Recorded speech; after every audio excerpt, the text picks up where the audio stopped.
Hi there, this is Vlad with the Bitcoin Takeover, and today I'm going to talk to you about a topic that is of utmost importance, even if it seems like it's not. It's about Bitcoin and Pokemon.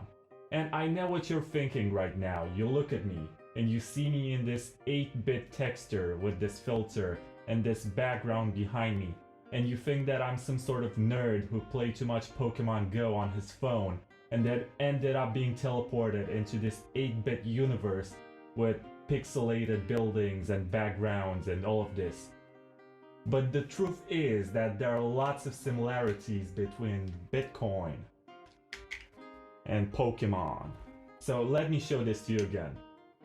Bitcoin and Pokemon. Repeat after me. Bitcoin and Pokemon. So let me take you back to 1996 when a man named Satoshi Tajiri has created Pokemon, and we had the video game on the Game Boy which contained 151 assets named Pokemons that you could catch during your journey. And if you had the cable, which is called a Game Boy Link cable, you could even connect 2 Game Boys or more into a network that allowed you to transfer Pokemons from one device to the other. You can't catch all 150 Pokemon by yourself. So close. You need a friend to trade with.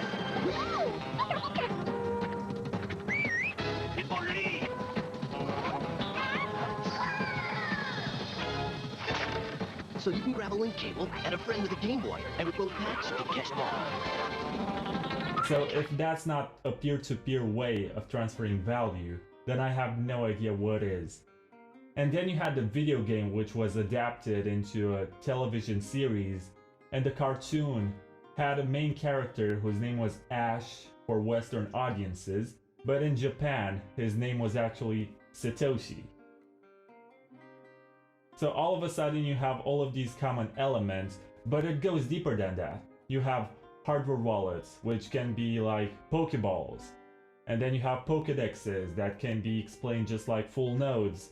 And then you have Executor, which is like XRP.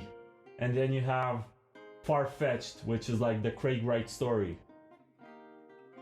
So Bitcoin is a lot like Pokemon and vice versa. And to somebody who was into Pokemon back in the late 90s and in the early 2000s, if you explain to them these principles, it's going to be instrumental, it's going to be educational for them to understand how Bitcoin works. And if you're not convinced about the fact that there are so many similarities, just look up Jason Page and his song, you know, Pokemon, gonna catch 'em all, yeah. You know it's my destiny. Pokemon, oh, you're my best friend. In a world we must defend. Okay, so that guy, and that was my worst impression ever. But he who sings the theme song has actually adapted it into a Bitcoin song. So I'm not making this up. If you go on YouTube and you look for Jason Page, that's his name, you're going to find this song which is all about Bitcoin. And it has Bitcoin in the chorus. It kind of explains how Bitcoin works. It's a bit shitcoiny on some of the parts, but it doesn't matter. It's so bullish. People travel across the land, all decentralized. Just use Bitcoin to understand the power that's inside. Bitcoin, gotta catch it's more than currency. I know it's our destiny. Bitcoin. Oh, the banks are scared, cause it's spreading everywhere. And this guy who sang the original theme song of the show must have had some sort of moment of clarity, you know? He realized, oh man, Pokemon, Bitcoin. You have these huge communities that can just merge together and learn from each other and just find the common elements. And I'm happy that I was able to define how Pokemon can be understood by Bitcoiners and vice versa, because you can take a Bitcoiner, educate a Pokemon fan, and that's going to be so easy to understand if you just explain it to them in these simple terms of common elements that you find in both universes.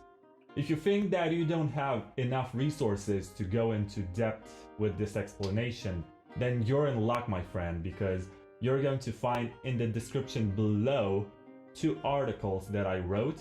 One of them is called Bitcoin in 11 Pokemons, and it goes into depth to explain the Satoshi connection, the game link cable connection, and then goes into explaining Bitcoin through the characteristics of 11 Pokemons. So you can read that one, but also I wrote another one on the Trezor blog, and that one can help you understand why pokeballs that were used to store Pokemons are just like your hardware wallet. That's right. Share this article with a friend who likes Pokemon, and let us travel across the land searching far and wide.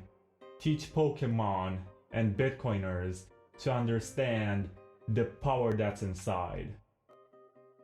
And until next time, don't forget to subscribe to this channel so that you find all of the cool content that I will be producing in the coming weeks. And also, check out the links in the description.